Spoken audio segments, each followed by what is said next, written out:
ರಾಗಧ್ವಜ ಈ ತರದ್ದೆಲ್ಲ ನೋಡಿ, RSS banner ಇರ್ಬೋದು, RSSನ ಧ್ವಜ ಇರ್ಬೋದು, ಅಥವಾ RSSನ ಪಥಸಂಚಲನ ಇರ್ಬೋದು. ಪರ್ಮಿಷನ್ ತಗೊಳ್ಳಿ ಅಂತ ಕೇಳಿ, ಪರ್ಮಿಷನ್ ತಗೊಂಡಿದ್ದಾರಾ? ಈಗ ಉದಾಹರಣೆಗೆ ಮೊದಲನೇ ಬಾರಿ ನಾನು ಸಚಿವನಾಗಿ ನಾನು ಹೋದಾಗ ನಮ್ಮ ಪಕ್ಷದವರೇ ಎಲ್ಲ ಕಡೆ ನಂದು ಪೋಸ್ಟರು ಬ್ಯಾನರ್ ಹಾಕಿದ್ರು. ಕಾರ್ಪೊರೇಷನ್ ಕಮಿಷನರ್ ನನಗೆ ಫೈನ್ ಹಾಕಿಲ್ವಾ? ನನಗೂ ಫೈನ್ ಹಾಕಿದ್ರು, ನಮ್ಮ ಪಕ್ಷಕ್ಕೂ ಫೈನ್ ಹಾಕಿದ್ರು. ಈಗಲೂ ಕೂಡ ಸಾಕಷ್ಟು ನಮ್ಮ ಕಾರ್ಯಕರ್ತರೆಲ್ಲ ಹುಟ್ಟದ ಹಬ್ಬಕ್ಕೆ ಏನಾದರೂ ಮಾಡಿದ್ರೆ ಕಾರ್ಪೊರೇಷನ್ ಕಮಿಷನರ್ ಫೈನ್ ಹಾಕ್ತಾರೆ ಅನಧಿಕೃತ ಬ್ಯಾನರ್ಗಳಿಗೆ. ಅನಧಿಕೃತ ಬ್ಯಾನರ್ಗಳಿಗೆ ತೆರವು ಮಾಡಿಸೋ ತಪ್ಪ ಹೇಳಿ? ಅದು ಯಾರದೇ ಇರ್ಬೋದು, ಫೈನ್ ಹಾಕಲಿ. ಈಗ ಯಾರು ಮಾಡಿದಾರೆ ಅಂತ ಗುರುತಿಸ್ತೀವಿ, ಅವ್ರಿಗೆ ಫೈನ್ ಹಾಕ್ತೀವಿ. ಪರ್ಮಿಷನ್ ತೊಗೊಂಡು ಹಾಕಲಿ, ಶುಲ್ಕ ಕಟ್ಟಲಿ ಕಾರ್ಪೊರೇಷನಿಗೆ ಅಥವಾ ಮುನ್ಸಿಪಾಲ್ಟಿಗೆ. ತಾವೇ ನಾನು ನಿಮ್ಮ ಹತ್ರ ಕೇಳ್ತಾ ಇದ್ದೀನಿ, ಶುಲ್ಕ ಕಟ್ಟಲಾರ್ದೆ ನೀವು ಹಾಕ್ತಿರಲ್ಲ, ಇಸ್ ದಟ್ ಕರೆಕ್ಟ್ ಅಂತ? ಈಗ ಭಾಳಷ್ಟು ಕಡೆ ಅನಧಿಕೃತವಾಗಿ ಬಿಡ್ತಾರೆ, ಅದು ಮಾಡ್ತಾರೆ ಅಂತ ಹೇಳ್ಬೋದು. ಆ ಕಮಿಷನರ್ಗಳು ಜವಾಬ್ದಾರಿ ತಗೊಂಡು ಮಾಡಬೇಕು. There is a rule for it ಅಲ್ವಾ? ಈಗ ಇವರು ಪಥಸಂಚಲನ ನನಗೆ ಮಾಹಿತಿ ಪ್ರಕಾರ ಅವರು ಪರ್ಮಿಷನ್ ಕೇಳಿಲ್ಲ, ಅವರು ಮಾಹಿತಿಯನ್ನು ನೀಡಿದ್ದಾರೆ. ಏನರ್ಥ ಸರ್ ಇದು? ಏನು ನಡೀತಾ ಇದೆ ನಮ್ಮ ರಾಜ್ಯದಲ್ಲಿ ಅಥವಾ ನಮ್ಮ ದೇಶದಲ್ಲಿ? ನಾನು ಸುಮ್ಮನೆ ಒಂದು ಲೆಟರ್ ಕೊಟ್ಬಿಟ್ರೆ ನೀವು ಮೆರವಣಿಗೆಗೆ ಅಲೌ ಮಾಡಿಬಿಡ್ತೀರಾ ನನಗೆ? ಇವರಿಗೆ ಅಲರ್ಜಿ, ಇವರಿಗೆ ಅನುಮತಿ ಕೇಳಿಲ್ಲ, ಮಾಹಿತಿಯನ್ನು ನೀಡಿದ್ದಾರೆ ಅಂತ ನನ್ನ ಗಮನಕ್ಕೆ ಬಂದಿರೋದು. ಅನುಮತಿ ಕೇಳ್ರಪ್ಪ, ಅನುಮತಿ ಕೇಳಿ. ನಾವು ಇಂಥ ಸಂಘಟನೆಯಿಂದ ಇರೋದು, ನಮ್ಮ ರಿಜಿಸ್ಟ್ರೇಷನ್ ನಂಬರ್ ಇಷ್ಟು ಜನ ಸೇರ್ತಾ ಇದ್ದೀವಿ, ಇದು ನಮ್ಮ ಉದ್ದೇಶ ಇದು ಇದೆ, ಶಾಂತಿಯುತವಾಗಿ ಮಾಡ್ತೀವಿ, ಈ ಏನಾದರೂ ಹೆಚ್ಚ ಕಮ್ಮಿ ಆದರೆ ಈ 10 ಜನ ಜವಾಬ್ದಾರಿ ಇದ್ದಾರೆ. ಕೇಳತ್ತಪ್ಪ sir? What is the problem? I didn't understand. ಏನು RSS ಫ್ಲಾಗ್ ಏನು ನ್ಯಾಷನಲ್ ಫ್ಲಾಗ್ ಏನ್ರಿ? ನ್ಯಾಷನಲ್ ಫ್ಲಾಗಾ? ಅನಧಿಕೃತವಾಗಿ ಹಾಕ್ಬಿಟ್ಟು ಇವಾಗ ನನ್ನ ಮೇಲೆ ಗುಬ್ಬೆ ಕೊಡಿಸ್ತಾರಾ ಸರ್? ಅಲ್ಲಿ ಈಗ ನಿಮ್ಗೆ ಈಗ ಇನ್ನೂ ಒಂದು 5 ನಿಮಿಷದಲ್ಲಿ ಇನ್ನೂ ಒಂದು ವಿಡಿಯೋ ಹಾಕ್ತೀನಿ ನೋಡಿ. ಮೊನ್ನೆ BJP ಅಭ್ಯರ್ಥಿ ನೇರವಾಗಿ ನನಗೇನು ಹೇಳ್ತಾನೆ, ಈಗ ಬರೀ ಫೋನ್ ಕಾಲ್ಗಳಲ್ಲಿ ನಿಮ್ಗೆ ಥ್ರೆಟ್ ಬರ್ತಾ ಇದೆ, ಇವರೆಲ್ಲ ಕಟ್ಟರ್ಪಂಥಿಗಳಿರ್ತಾರೆ, RSS ಅವರು ದೇಶಭಕ್ತರು, ಮನೆಗೆ ನುಗ್ಗಿ ಹೊಡಿತಾರೆ ಅಂತಾರೆ. ಈಗ DG ಕಂಪ್ಲೇಂಟ್ ಕೊಡ್ತೀನಿ ನಾನು. ಇಂಥ ವಾತಾವರಣ ಸೃಷ್ಟಿ ಮಾಡಿದ್ಮೇಲೆ ಇವ್ರಿಗೆ ಬಿಡ್ಬೇಕಾ? ತಮಗೆ ಈಗ ಎಸ್, ಚಿತ್ತಾಪುರ ಬಿಜೆಪಿ ಅಭ್ಯರ್ಥಿನ ಸರ್? ಎಸ್. ಆಮೇಲೆ ಇದು ಯಾರು ಸೃಷ್ಟಿ ಮಾಡ್ತಾ ಇರೋ ಸರ್ ಇಂಥ ವಾತಾವರಣ? ಕಾನೂನನ್ನ ಪಾಲನೆ ಮಾಡುವಂತ ಇವ್ರಿಗೆ ಇಷ್ಟ ಬೇಸರನ? ಏನಕ್ಕೆ? Why can't they follow rules like any other organization? Why can't they follow rules like any other association? Why can't they follow rules like any other citizen? ಅಷ್ಟೇ ಸರ್. ತಾವು ಆ ಪತ್ರ ಬರದ ಕಾರಣಕ್ಕಾಗಿ ಅಲ್ಲಿ ಇದು ನಡೀತಾ ಇದೆ ಅಂತ ಪಥಸಂಚಲನ, ಅಥವಾ ಅವರು ಪ್ಲಾನ್, ಅಥವಾ ನಿಮ್ಗೊಂದು ಚಾಲೆಂಜ್ ಮಾಡುವಂತ ರೀತಿನ ಸರ್? ಅದು ನನ್ಗೆ ಗೊತ್ತಿಲ್ಲ, ನನ್ಗೇನು ಚಾಲೆಂಜ್ ಮಾಡ್ತಾರ್ರಿ? ಈಗ ನಾನು ಕಾನೂನು ಫಾಲೋ ಮಾಡುವಂತ ಇರೋದು, ಅವ್ರು ಅದನ್ನ ಚಾಲೆಂಜ್ ಮಾಡು ಅಂದ್ರೆ ಕಾನೂನಿಗೆ ಚಾಲೆಂಜ್ ಮಾಡ್ತಾ ಇರೋದಲ್ವಾ? ಪ್ರಿಯಾಂಕ್ ಖರ್ಗೆ ಚಾಲೆಂಜ್ ಮಾಡ್ತಾ ಇರೋದು, ಇದು ನನ್ನ ರೂಲಾ, ನನ್ನ ಕಾನೂನಾ? ಪಬ್ಲಿಕ್ ಸ್ಪೇಸಸ್ನಲ್ಲಿ ಹೇಗೆ ಮಾಡಬೇಕು, ಏನು ಮಾಡಬೇಕು ಅಂತ ಏನು ರೂಲ್ ಇದೆ. ಈಗ ಇವ್ರು ನೋಡ್ಕೊಂಡು ಇನ್ನು 10 ಜನ ಮುಂದೆ ಬರ್ತಾರೆ, ಅವಾಗ ಯಾರು ಜವಾಬ್ದಾರಿ?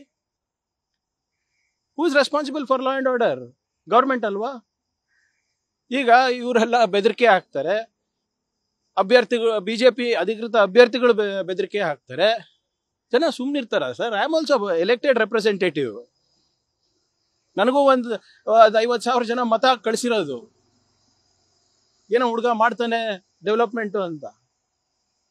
ನೀವು ಬಾಯಿಗೆ ಬಂದಂಗೆ ಮಾತಾಡ್ತೀರಾ, ಹೇಳ್ತೀರಾ ಅಂದ್ರೆ, ಆಮೇಲೆ ಕಾನೂನು ಫಾಲೋ ಮಾಡ್ರಪ್ಪ ಅಂತ ಕೈ ಜೋಡಿಸಿ ಕೇಳಿದ್ರು ಕೂಡ ನೀವು ಅದು ಚಾಲೆಂಜ್ ಆಗಿ ಸ್ವೀಕಾರ ಮಾಡಿಬಿಟ್ಟು ಕಾನೂನು ಬಾಹಿರವಾಗಿ ಮಾಡ್ತೀರಾ ಅಂದ್ರೆ ನಾನು ಏನು ಮಾಡಬೇಕು? ನೀವೇ ನನಗೆ ಮಾರ್ಗದರ್ಶನ ನೀಡಿ. Let people decide. ನೀವು ನಮ್ಮ ಮಾಧ್ಯಮ ಸ್ನೇಹಿತರು, ನೀವು ಈ ವೃತ್ತಿನಲ್ಲಿ ಹಲವಾರು ದಶಕಗಳಿಂದ ಇದ್ದೀರಾ, ನಾನೇನು ಮಾಡಬೇಕು? ನೀವೇ ಮಾರ್ಗದರ್ಶನ ನೀಡಿ, ಕಾನೂನು ಫಾಲೋ ಮಾಡಿ. ನಿಮ್ಮ ಸಂಘಟನೆ ಎಲ್ಲಿ ರಿಜಿಸ್ಟ್ರೇಷನ್ ಆಗಿದೆ ಅದನ್ನ ಸರ್ಕಾರಕ್ಕೆ ತೋರಿಸಿ. ನಿಮ್ಮ ಈ ಪಥಸಂಚಲನದ ಉದ್ದೇಶ ಏನು? ಏನಾದರೂ ಹೆಚ್ಚ ಕಮ್ಮಿ ಆದರೆ ಯಾರು ಜವಾಬ್ದಾರಿ ಅಂತ ಎಲ್ಲರೂ ಹಿಂಬರ ಬರ್ಸ್ಕೋತಾರಲ್ಲ. ಯಾವುದೇ ಇಂಥ ಕಾರ್ಯಕ್ರಮಕ್ಕೆ ಇಷ್ಟು ವರ್ಷ ನಡೆದಿಲ್ಲ, ಇವಾಗೂ ನಡಿಬಾರ್ದು ಅಂದರೆ? ಇಷ್ಟು ವರ್ಷ ಕೇಳಿಲ್ಲ ಅಪ್ಪ, ನಾವೇನೋ ನೀವು ಭಾಳ ಸುಸಂಸ್ಕೃತರು ಅನ್ಕೊಂಡಿದ್ವಿ. ಬಟ್ ಮೊನ್ನೆ ನೋಡಿದ್ರಲ್ಲ ನಿಮ್ಮ ಸಂಸ್ಕೃತಿಗಳೆಲ್ಲ, ನಿಮ್ಮ ಸಂಸ್ಕೃತಿ, ನಿಮ್ಮ ಭಾಷೆ, ನಿಮ್ಮ ನುಡಿ, ನಿಮ್ಮ ಪ್ರಚೋದನೆ, ಇದೆಲ್ಲ ನಾವು ನೋಡ್ತಾ ಇದ್ದೀವಿ, ಜನರು ನೋಡ್ತಾ ಇದ್ದಾರೆ. ಏನಿದೆ ಆಸ್ ಪರ್ ರೂಲ್ ಮಾಡಲಿ. ಇವತ್ತು ಬ್ಯಾನರ್ ತೆರವುಗೊಳಿಸಿದೀವಿ, ನಿಮ್ಮ ಬಾವುಟ ತೆರವುಗೊಳಿಸಿದೀವಿ, ಪರ್ಮಿಷನ್ ಇತ್ತ ತೋರಿಸ್ಬಿಡಿ. ಹಿಂಗೆ ಪ್ರಿಯಾಂಕರ್ಗೆ ನಿಮ್ಮ ಕ್ಷೇತ್ರದಲ್ಲಿ ನಾವು ಪರ್ಮಿಷನ್ ತಗೊಂಡಿದ್ವಿ, ಆ ಪರ್ಮಿಷನ್ ತದ್ವಿರುದ್ಧವಾಗಿ ಇವತ್ತು ನೀವು ತೆರವುಗೊಳಿಸಿದೆ ಸರ್ಕಾರ ಅಥವಾ ಮುನ್ಸಿಪಾಲಿಟಿಯವರು ತೆರವುಗೊಳಿಸಿದ್ದಾರೆ ಅಂತ ನೀವು ಹೇಳಿದ್ರೆ ನಾನು ಒಪ್ಪಕ್ಕೆ ತಯಾರಿದ್ದೀನಿ. ಸುನೀಲ್ ಕುಮಾರ್ ಕರ್ಕಳ ಇವರೆಲ್ಲ ನಗರ ಪೊಲೀಸ್ ಆಯುಕ್ತರು ದೂರು ಕೊಟ್ಟಿದ್ದಾರೆ ಸರ್. ಕೇಶವ ಕೃಪಾ ಎದುರುಗಡೆ RSS ಕಾಂಗ್ರೆಸ್ ಕಾರ್ಯಕರ್ತರು ಪ್ರತಿಭಟನೆ ಮಾಡಿದ್ದಾರೆ. ಅದಕ್ಕೇನಾಯ್ತು ಅಂತ ಅಲ್ಲೇ ಮೂಲ ಅಲ್ಲೇ ಅಲ್ವಾ? ಈಗ ಇವ್ರು ನನ್ನ ಮನೆ ಮುಂದೆ ಪ್ರತಿಭಟನೆ ಮಾಡ್ಬೋದು, ಇವರು ನನಗೆ ಬೆದರಿಕೆ ಹಾಕ್ಬೋದು. ಯಾಕೆ ಒಬ್ಬರನ್ನ BJP ಲೀಡರ್ ಆ ಫೋನ್ ಕರೆ ಮಾಡಿದವನ ಬಗ್ಗೆ ಮಾತನಾಡಿದಾರ ಸರ್?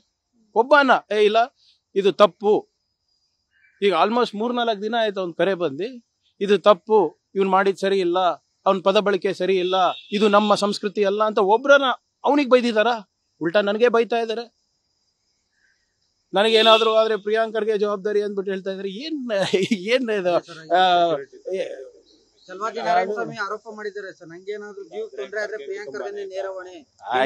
ಬೆಂಗಾವಲು ವಾಹನ ಹಿಂಪಡೆದಿರೋದ್ರಿಂದ ಪ್ರಿಯಾಂಕರ್ ನೋಡಿ, ಒಂದನೇದು ಅವ್ರಿಗೆ ಅವಿವೇಕತನದ ಪರಮಾವಧಿ ಅಂದ್ರೆ ನಾರಾಯಣ ಸ್ವಾಮಿ ಚಲವಾದಿ, ಆಯ್ತಾ? ನಾಯಿಯೇ ನಾರಾಯಣ, ನನ್ನ ಹೆಸರು ನಾರಾಯಣ ಸ್ವಾಮಿ ಅಂತ ಅವರೇ ತಾನೇ ಹೇಳಿದ್ದು. ಅವ್ರ ಬಗ್ಗೆ ಅವ್ರಿಗೆ ಗೌರವ ಇಲ್ಲ ಅಂದ್ರೆ ನನಗೆ ಯಾಕಿರ್ತದೆ ಬಿಡಿ. ಅವ್ರ ಆಟಕ್ಕುಂಟು ಲೆಕ್ಕಕ್ಕಿಲ್ಲ, ಅವ್ರಿಗೆ ಇಟ್ಟಿರೋದೇ ನನಗೆ ಬೈಯಕ್ಕೆ. ನಾನು ಕೇಳಿರೋ ಪ್ರಶ್ನೆಗೆ ಏನಾದರೂ ಉತ್ತರ ಇದೆಯಾ BJP ಅವ್ರ ಹತ್ರ? ಈಗ ವಿತೌಟ್ ಪರ್ಮಿಷನ್ ಯಾಕೆ ಹಾಕಿದ್ರು ಅದು ಹೇಳಿ ಫಸ್ಟ್, ಅದಾದ್ಮೇಲೆ ಮಿಕ್ಕಿದ್ದು. ಈಗ ನಾವು ದೂರ ಕೊಡ್ತೀವಲ್ಲ, ಅದಕ್ಕೇನು ಹೇಳ್ತಾರೆ ನೋಡೋಣ ಅಂತ. ಯತ್ನಾಳ್ ಅವರು ಮುಖ್ಯಮಂತ್ರಿ ಪತ್ರ ಬರೆದಿದ್ದಾರೆ, ನಮಾಜ್ ಕೂಡ ಇದೇ ರೀತಿ ನಿಷೇಧ ಮಾಡಿ ಎಲ್ಲರಿಗೂ ಒಂದೇ ಕಾನೂನು ಇದೆ. ಹೌದು, ನಾವು ಅದೇ ಹೇಳ್ತಾ ಇರೋದಲ್ಲ. ಎಲ್ಲರೂ ನನಗೇನಿರ್ತದೆ ನಿಮಗೇನಿರ್ತದೆ ಅವರಿಗೂ ಇರ್ತದೆ ಅಂತ ಅಷ್ಟೇ ಅಲ್ವಾ? ಎಲ್ಲ ಧರ್ಮ ಎಲ್ಲ ಸಮುದಾಯ ಧರ್ಮ ಅಂತ ಪ್ರಶ್ನೆನೇ ಇಲ್ಲ ಸರ್ ಇಲ್ಲಿ. ಧರ್ಮ ಅಂತ ನಾನು ಎಲ್ಲಿ ಉಲ್ಲೇಖಿಸಿದ್ದೀನಿ?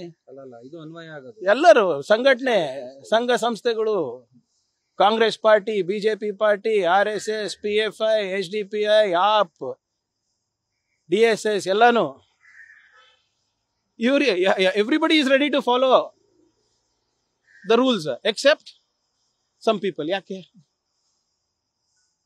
Thank you. ನಿನ್ನೆ ರಾತ್ರಿ DK ಶಿವಕುಮಾರ್ ಅವರು AICC ಅಧ್ಯಕ್ಷರನ್ನು ಭೇಟಿ ಮಾಡಿದ್ರೆ ಒಂದ್ ಕಡೆ ಇಲ್ಲ ಒಂದ್ ಕಡೆ ಕ್ಯಾಬಿನೆಟ್ ರೀಶಫಲ್. ಅಯ್ಯೋ ಇಲ್ಲ ಸರ್, PCC ಅಧ್ಯಕ್ಷರು AICC ಅಧ್ಯಕ್ಷರಿಗೆ ಭೇಟಿ ಆಗಿಲ್ಲ ಅಂದ್ರೆ ಮೋಹನ್ ಭಗವತ್ ಭೇಟಿ ಆಗ್ತಾರೆ? ನೀವೇ ಹೇಳಿ. DCM ಅವರು ಭೇಟಿ ಆಗಿದ್ದಾರೆ. DCM ಇರ್ಬೋದು, ಸಂಪುಟದ ಯಾವುದೇ ಸಚಿವರು ಇರ್ಬೋದು, ಶಾಸಕರು ಇರ್ಬೋದು, ಕಾಂಗ್ರೆಸ್ ಅಧ್ಯಕ್ಷರಿಗೆ ಭೇಟಿ ಆಗಿಲ್ಲ ಅಂದ್ರೆ ಮೋಹನ್ ಭಗವತ್ ಅವ್ರಿಗೆ ಭೇಟಿ ಆಗ್ತಾರೆ? ನಮ್ಮ ಅಧ್ಯಕ್ಷರಿಗೆ ನಾವೇ ಭೇಟಿ ಆಗಿಲ್ಲ ಅಂದ್ರೆ ಈಗ ನಾಳೆ ನಾನು ಹೇಳ್ತಾ ಇದ್ದೀನಲ್ಲ, ನಮ್ಮ ಖರ್ಗೆ ಸಾಹೇಬ್ರಿಗೆ ಭೇಟಿ ಆಗಿ ಬಂದ್ರು ನೀವು ಹೇಳ್ತೀರಿ ನಾನು ಏನೋ ಕ್ಯಾಬಿನೆಟ್ ರಿಶಫಲಿಗೆ ಹೋಗಿದೆ ಅಂತ. ಸಂದೇವ್ರ ಹತ್ರ ಮಾತಾಡ್ಕೊಂಡು ಬಂದ್ರು ಕೂಡ. ಪರಿಸ್ಥಿತಿ ಇರೋದ್ರಿಂದ ನಿನ್ನೆ ಭೇಟಿ ಮಹತ್ವ ಇದೆ ನೋಡಿ. ಬಂದಾಗೆಲ್ಲ ಖರ್ಗೆ ಸಾಹೇಬ್ರು ಬೆಂಗಳೂರಿನಲ್ಲಿ ಇದ್ದಾಗೆಲ್ಲ PCC ಅಧ್ಯಕ್ಷರಾಗಿ ಅವ್ರು ಭೇಟಿ ಆಗ್ತಾರೆ, ಯಾವಾಗ್ಲೂ ಅಷ್ಟೇ, ಈಗಲೂ ಅಷ್ಟೇ ಮಾಡಿದ್ದಾರೆ. Thank you. ನ್ಯೂಸ್ ಫಸ್ಟ್, ನಿರ್ಭೀತಿಯಿಂದ ನಿಮ್ಮ ಪರವಾಗಿ.